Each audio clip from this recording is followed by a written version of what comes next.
March 3rd. And there's our woolly, the one with the ball in her mouth. That's Sasha. She's starting to shed. And Xena, she's shedding. And then everybody knows Bingo from way back. And these are our next two breeders that we're gonna breed. Sasha's gorgeous. She's windblown right now and shedding both. We have like 30-mile-an-hour winds outside. It's crazy.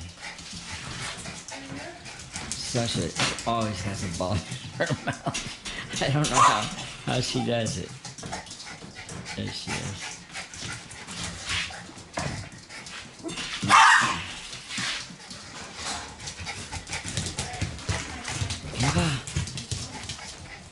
Get up.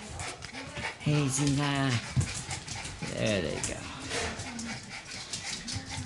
Yeah. They're going to be our two next and last indoor dogs. I give us 7 indoor dogs. Can you tell we're hooked? And then right here, Bingo. Hi, Bingo. Yeah. He's our oldest. 4 years old.